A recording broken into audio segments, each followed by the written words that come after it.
Hi, this is Natalie Hoffman of FlyingFreeNow.com, and you're listening to the Flying Free Podcast, a support resource for women of faith looking for hope and healing from hidden emotional and spiritual abuse. Welcome to episode 221 of the Flying Free Podcast. Today, we are going to have a conversation about purity culture with Dr. Camden Morgante. Dr. Camden is a licensed clinical psychologist and former college professor. She writes and speaks about relationships, sexuality, and faith, and she's a regular contributor to Mutuality, which is a blog published by Christians for Biblical Equality. She's currently writing a book on the myths of purity culture, and she also provides coaching services for purity culture recovery, egalitarianism, and faith reconstruction. So welcome, Dr. Camden. Thank you, Natalie. Thanks for having me. Yeah. So I'm really curious, before we get into some of our questions about purity culture, I'm wondering if you can tell us why this subject in particular is a passion for you personally. Yeah, it's a passion for me personally because this is what I grew up with. I'm 36 now, and purity culture was at its height in the late 90s and early 2000s, which is when I was a teenager. And I read all the books, like I Kissed Dating Goodbye, and I had a purity ring and made a True Love Waits pledge and really tried to abide by the rules and just saw that it did not work out the way that purity culture promised me it would. So then that really affected my faith. I saw myself go through a faith deconstruction in my 20s, largely because of the effects of purity culture. I was single much longer than I expected to be. And it just really affected me emotionally. And so after getting married, I was almost 30 when I got married, and then I had become a psychologist. And then I started seeing how this is really negatively affecting people. I used to be a huge proponent of it, of purity culture, really big believer in it. And now it's like I can still believe in the biblical morals or the views on sexuality, but with a much more holistic view and much more like expansive view of how this can be harmful too. So just seeing how it harmed myself and my friends and my clients in therapy really helped me to realize that it wasn't all good. Okay, so I can't wait to get into this conversation because this is something that I was also raised in and then raised children in myself. I'm twice as old as you. Not twice as old as you. I'm 20 years older than you. So I'm wondering if you can tell us a little bit more about, first of all, what is purity culture for people who maybe don't know what that term is? And then secondly, you said it impacts women and you've seen that in the therapy room. In what ways are you seeing it impact people long term? So purity culture, there's not one clear definition of it, but my definition of it is that it was this largely evangelical movement in the 90s and 2000s that attempted to persuade young people to abstain from sex before marriage through all of these extra outside of the Bible beliefs and teachings, and through cultural movements like pledges and rings and purity rallies. And they had displays of purity pledge cards on the Washington, D.C. Mall and big rally in D.C. for that, and father-daughter purity balls. And there were just a lot of extra stuff that went along with it because it's a countercultural belief or practice to abstain from sex until marriage. And so in an effort to try to convince young people to do that, purity culture offered a lot of false promises, a lot of myths that I now talk about, and just a lot of shame-based and fear-based teachings. So the way that I see that affecting people now in my therapy practice is really in three main areas. And these are the areas that I have focused my work on is faith, sexuality, and relationships. So people have a lot of spiritual disillusionment, which can lead to faith deconstruction, like I've gone through. Just a lot of doubts in their faith of I was promised this fairy tale spouse and this fairy tale marriage, and it has not turned out that way. Like, where's my reward for following the rules? And that was kind of how I felt being single for much longer than I expected. Was I thought I was going to meet someone, fall in love in college, and I did. And I thought I was going to marry him, and that by following the rules, I was guaranteeing a good outcome for myself. And then we broke up after 3 years of dating, and I was just devastated. And it not only just devastated me, emotionally, because I was in love and thought I was going to be with him, but also my faith. It devastated my faith. So that is the first area. And then I said sexuality. Can I just interrupt you really quick? Tell me how it impacted your faith. Well, just the disillusionment of where is the reward for following the rules? Okay. It's like purity culture has been called the sexual prosperity gospel. So you've heard of the prosperity gospel probably, which Yeah. is, oh, give money to the church, tithe, serve God, and you'll have health and wealth. You'll have health, wealth, and happiness. The sexual prosperity gospel is follow the rules by staying pure, avoiding casual dating, maintaining these strict emotional and physical boundaries, do, A, B, and C, and D, like tons of rules, follow all of them. And I did. And then you will be spared from emotional heartbreak, which I was not. You will have an early and happy marriage. You won't get your heart broken. You won't have to deal with some of the physical consequences of early sexual activity. But just this like, what's the point of following the rules if I'm not going to get the reward that I was promised? That's how I felt. So following the rules was tied into like, I'm being a good Christian and God is approving of me and he cares about me. He's going to take care of me and bless me if I walk in his ways. Yes, Yeah. exactly. So I call part of this the fairy tale myth that God will give me a fairy tale marriage if I stay pure. But what you're referring to, I call the spiritual barometer myth, that you're a better Christian and you're more spiritually mature if you follow the rules and stay pure and are abstinent. So I Yeah. totally believe that. And that led to a lot of pride, really ugly pride in me and Yeah. jealousy when I saw friends who weren't following the rules, but who were getting married. So a lot of jealousy and a lot of anger towards the God. Because again, it was like, well, I'm being a good Christian. Look at all that I'm like doing for you. And where's my reward? So a very selfish and self-serving attitude. That's fascinating. I remember I used to think the same thing. I used to look at people who got married who had had premarital sex, and their marriages and their families were really healthy. And it really had nothing to do with whether or not they had sex before marriage. It was other related issues that I was dealing with that were separate in my marriage. But still, I remember thinking, man, I tried to follow all the rules. How come it looks like they're the ones being blessed and they Mm-hmm. broke the rules? So I Mm-hmm. don't understand how it all fits together. Yeah, I can totally see that. Okay, so let's see. You said there were three things. One was in the area of faith, and then what was the next one? Sexuality. Okay. So people who grow up in purity culture usually lack appropriate sex education. They go into marriage with what I call the flipped switch myth. This idea that once I'm married, I'm going to flip a switch and sex is going to go from sinful, bad, and dirty and off limits to suddenly pleasurable, fun, holy, pure, this good thing, especially pleasurable for my husband.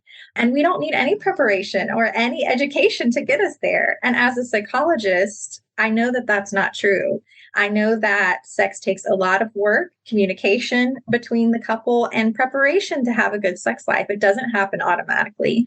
So people often struggle with sexual shame even after they're married. A lot of my clients say it still feels dirty, even though I know it's not. My Yes. body still feels like this is wrong. I hear a lot of anxiety about sex and negative beliefs about sex, like, well, it's only for him. It's for his pleasure, not for mine. And my needs don't really matter. And then sexual pain. It can lead to an increase in vaginismus, which is a sexual pain disorder for women that can make intercourse either extremely painful or even impossible because there's so much anxiety and tension around sex that the vaginal muscles are tensing up and making intercourse really painful or impossible. Yeah. So it does not lead to an automatically great sex life just because you waited. Right. Okay. And then what's the third one? The third area is relationships. Okay. So I see this affecting people's relationship with the opposite sex. So women's relationship with men, especially their husband. Again, thinking like sex is just for him. That's all he thinks about. That's all he wants. I have to give him sex or else he'll cheat or look at porn. These are all beliefs that we actually heard in sermons and in Christian books from the purity culture era. And sometimes even now it's still around. So affects the marriage relationship. It can even affect platonic friendships with the opposite sex. I've had coaching clients who just haven't been able to have just healthy interactions with men because they think, well, he's just going to sexually objectify me. He's like not safe to be around. If I might be leading him on or giving him the wrong idea, like there's so much warped teachings about men, and it affects the way they feel around men. And then it also affects our relationship with ourselves, like not being comfortable in our own body and feeling like a lot of body image shame. feeling disconnected from our bodies. And then sometimes I even see an increase in depression and anxiety from this, from purity culture. And especially if that was paired with these very black and white religious beliefs too. So, yeah, this is a lot. Like, this yeah. is huge in people's lives. It's a lot to unpack, and it affects so many areas of someone's life too. Sometimes, like my coaching clients will say, like, I don't want to invest that much time or money into my sex life. It's not that important. But it's really more than that. It's more than just your sex life with your husband. It's just how you feel about yourself as a sexual being, how you feel about your relationship with God. It's just so much more. Yes. Okay, so how would you talk about the purity culture and patriarchy? How do those two things intersect? Yeah. Yeah, those two go hand in hand. I think patriarchy is the foundation of purity culture. I think that many of the people who gave these purity culture teachings had good intentions of probably wanting young people to avoid some of the consequences of early sexual activity. So I do give them that credit that they had good intentions, but some probably didn't. And a lot of that, I think, is rooted in patriarchy and wanting to control and subdue women's sexuality. And that's been done, centuries in various different ways that women's sexuality has been controlled. And this was one area of doing that because virginity was much more emphasized as a virtue for women than men. Men of my generation will say, like, they heard purity culture too. It affected them too. And so I love hearing from them and just like learning like how we got slightly different messages or how it affected us in slightly different ways. But the message of like your virginity is tied into your virtue or your desirability as a mate and even as a Christian, that was much more given to girls than to boys, that message. What are some of the things that the guys have said to you? Yeah, there's actually a book coming out, I think in April, called Non-Toxic Masculinity, written by Zachary Wagner. And I interviewed him on my Instagram. And it's the male perspective on purity culture. And it's a great book. I've got to read it early and really love what he shares because he says that purity culture dehumanized women's bodies and dehumanized men's minds. That their minds were like, they couldn't not think about sex. They couldn't, see a woman without like undressing her in their mind. They're going to want sex all the time. And then once you're married, your wife is going to give you sex all the time. And that's your outlet for these urges that you can't control. So it's a really good read, really well written, and really fascinating to look at the male perspective and then see like how that affects the male-female relationships then. Yeah.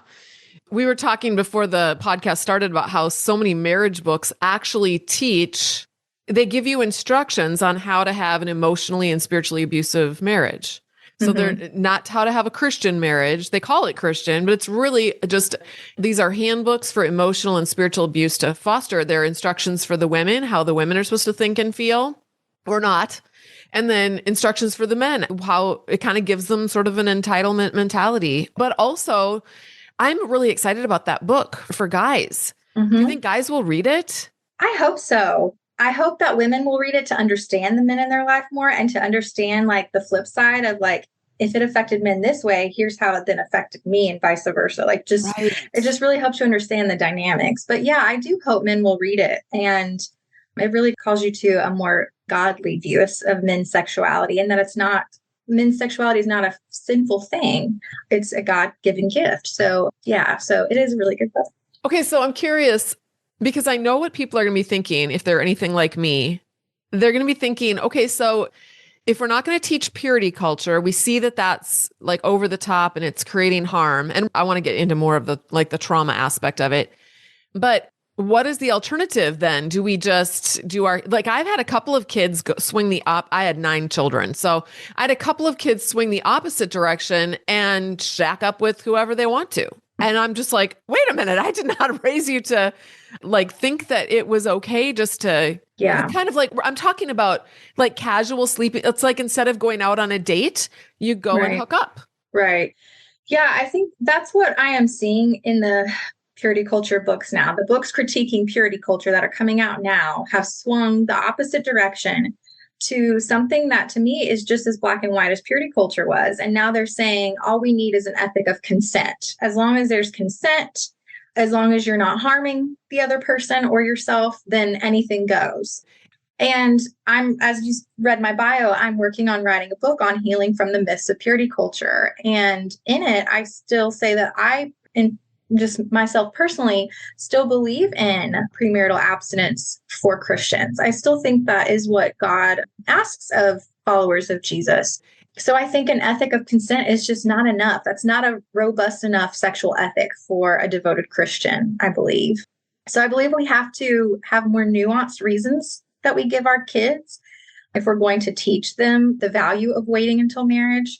Those are much more nuanced conversations and a lot harder than just giving these black and whites. You'll get rewards or you'll be damaged goods if you have sex, like the rewards and punishment kind of model. So it is harder to have more nuanced conversations, but ultimately it's going to lead them to greater critical thinking and more internalization of these values rather than doing it for extrinsic reward or approval. Yeah. So that is what I hope to strive for with my kids, is that they will think about faith more critically. And this is just one part of our beliefs, our values, our morals that we want to teach our kids. It's not the totality of their identity as a Christian. And that's really how it seemed when I was growing up. Yeah. That your virginity is your whole spirituality. Yeah. Is this content resonating with you? I've written a book for women of faith in destructive relationships called Is It Me? Making Sense of Your Confusing Marriage, a Christian woman's guide to hidden emotional and spiritual abuse. You can read reviews and find out more about my book on Amazon.com. It comes in paperback, Kindle, and Audible formats. I've also created a companion workbook for Is It Me, also available on Amazon. This workbook is like 11 power-packed therapy sessions to help you process through the important material you'll be learning from my book. These books are recommended by counselors and therapists all over the United States. I've also got a website specifically focused on helping women of faith find hope and healing. It's called flyingfreenow.com, and I'd love to give you the first chapter of my book and the first chapter of the companion workbook for free when you hop on my mailing list at the top of my website. Those two resources are going to help you figure out if your relationship is normal or destructive. Now, let's get back to our episode. Well, and I think a missing piece in purity culture was just how you value yourself. Mm-hmm. It also went along with the whole Christian milieu of just that we don't belong to ourselves, where they kind of teach us to disconnect from ourselves. We are selfish, our bodies are bad, all of that. Whereas I feel like when you talk about nuanced conversations, where actually our bodies are actually good, we actually are wise. God has given us He's resourced us, and we need to learn how to love and care for ourselves and our own inner wisdom.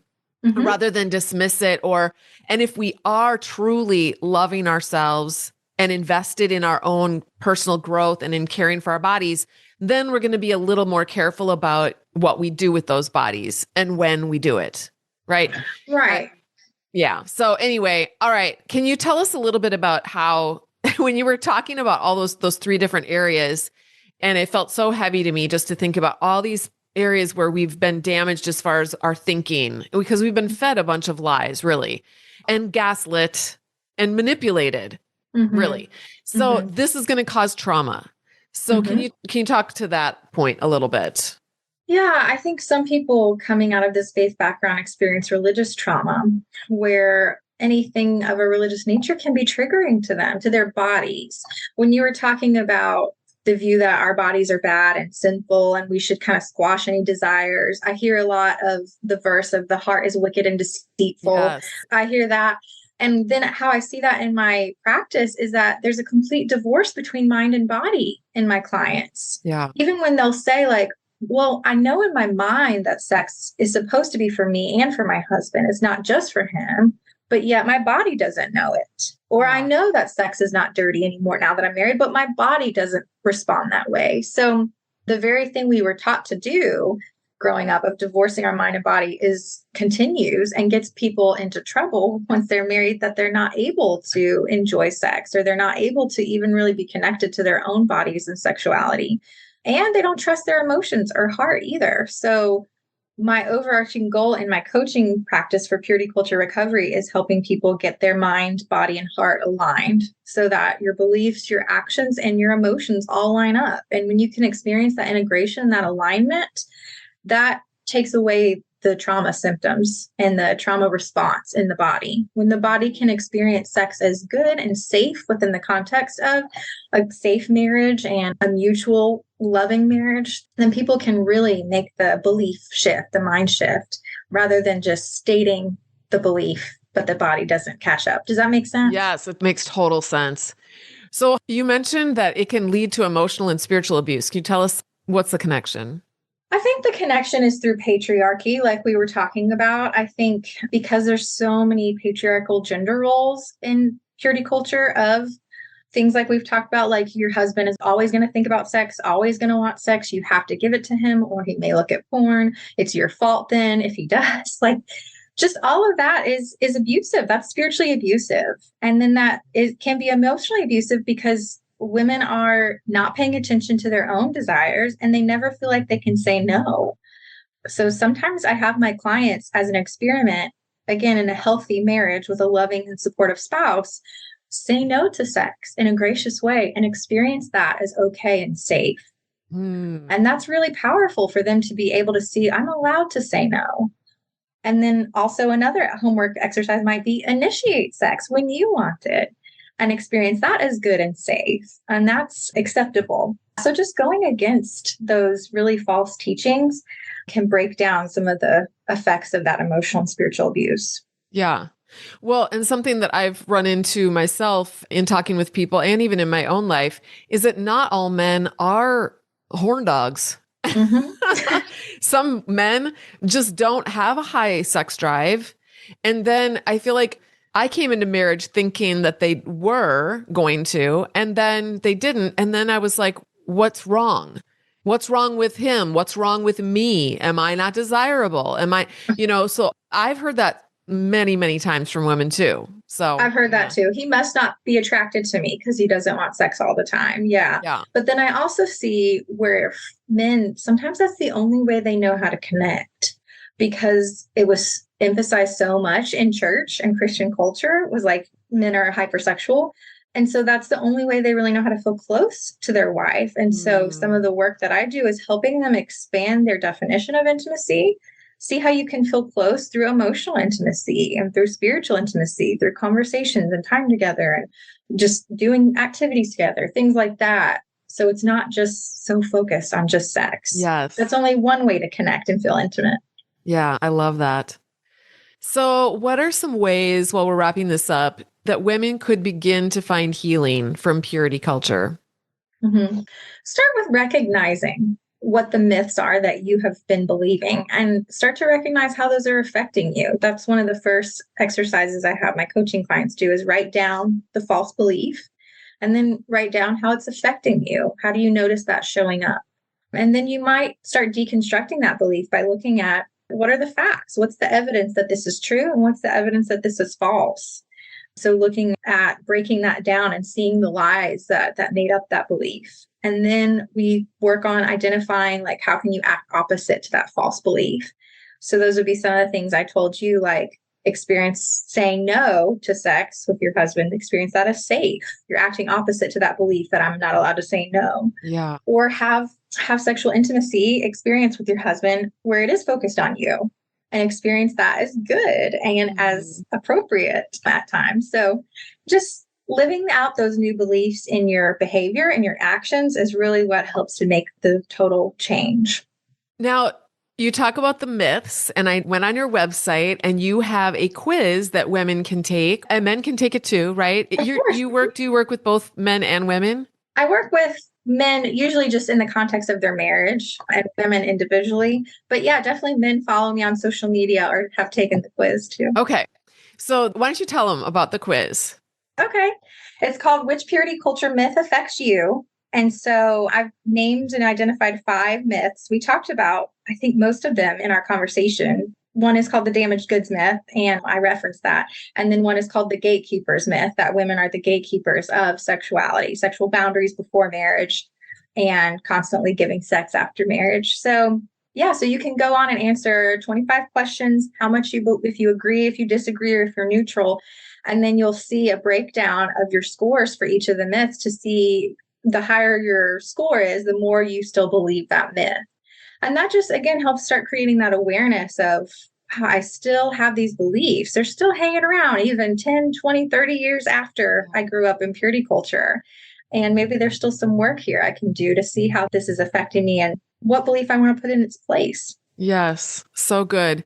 And then if you take the quiz, which I just did this morning, by the way, and I took it as if I was back in my early wife days when I was just starting to have children and was really deeply embedded in purity culture. And I was a 10. I scored a 10 on everything.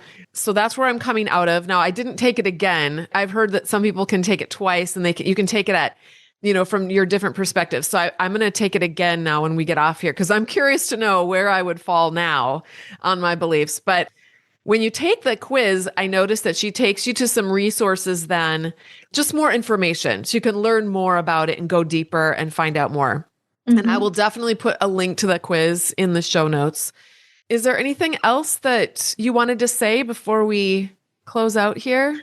Well, I'd be curious to hear from you how you see this connected with emotional and spiritual abuse in your practice, since that's your focus area. How do you see this showing up and affecting your clients? Yeah, well, it's funny. We were talking a little bit about this before we started. And so I think because I have not really addressed this in my own life very much.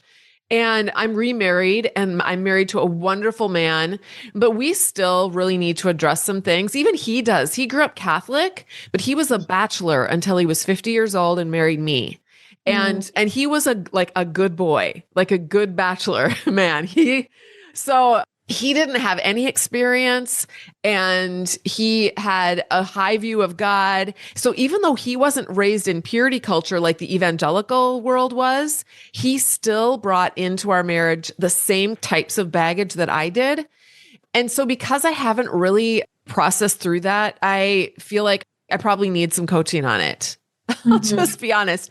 But I definitely see this coming up in the private forum with the women that I work with more closely. We mostly deal with spiritual and emotional abuse, but this definitely comes up. And I do think it has to do with the patriarchy and just the ideas of it is a power over system when you put women in a position where, sex is a powerful thing. And when men hold the power in the whole realm of sex and women are and I get it. We were taught, you're the receiver. You're just I hate to be gross here, but, you just lay back and just let them power over you, basically.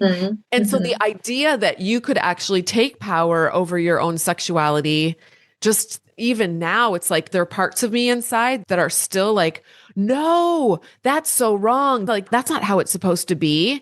That's how embedded these ideas get into and it serves the patriarchy. It serves the agenda of patriarchal cultures, cultures of which Christianity, today's version of Christianity, is very patriarchal.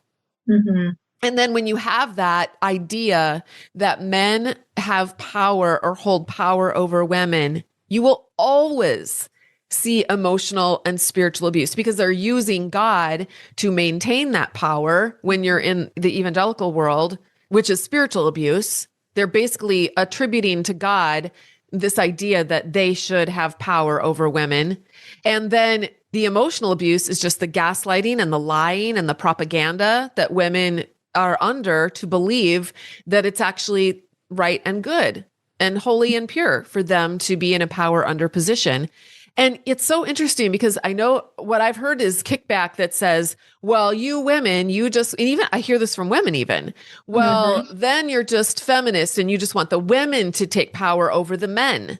No, that is also just as egregious as men taking power over women. I believe that Jesus Christ came to show us a better way. And that is that we work together as partners. We're side by side. As if you and I were to go out and you and I were to go out and be missionaries and be partners in what we were doing. I wouldn't be powering over you and dictating to you what you do. You would be fulfilling your gifts. I'd be fulfilling mine. And our roles will be given to us by God, not by another human being who says, well, I really think this is the best role for you because you're 5'2" and you're female and, whatever. Yeah. Something that can help people deconstruct these beliefs is think, who benefits from my believing this?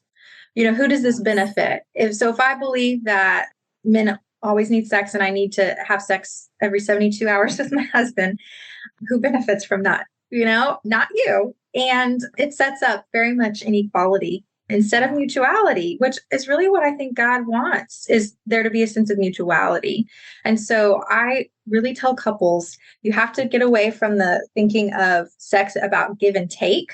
Like I'm giving him sex, I'm giving him a oral sex, or I'm giving him this pleasure, or he's taking this pleasure, and change to a sharing. It's a mutual sharing of our bodies, of pleasure, of this time together, of this connection. So, and I think that helps with what you were saying, Natalie, about we don't want women to be in power over men either. So it's also not a give and take in that regard. It's a mutual sharing. And I have seen that verse in 1 Corinthians about do not deprive one another. I have seen that be used in a spiritually abusive manner from husbands demanding sex from their wives. Yeah. And that is not what that verse intended. It was actually quite revolutionary for the time for Paul, the author, to say that men's bodies belong to their wives too.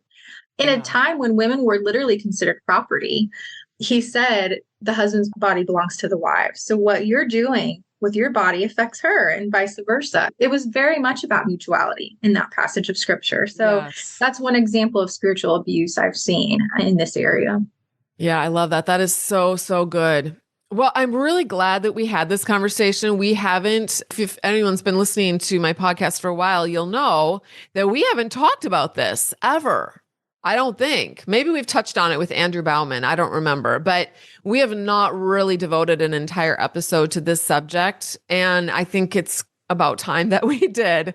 So this is going to bring up a lot, and I know people are going to have a lot of questions, and it's an area that I really lack in. So I'm glad that we've been able to introduce people to you and your work. And do you want to tell them a little bit about what you offer as far as your resources and how you can help them further, since this is your area of expertise? Yeah, sure. So as far as resources, we've talked about my quiz, and I have a lot of articles on my blog that people can access. And then, of course, you can follow me on social media. My name's Dr. Camden on all the socials. My website is drcamden.com. So that is all free and accessible to anyone. But if you really want some one-on-one, more focused work in this area, I offer coaching for women and couples, specifically for purity culture recovery and faith.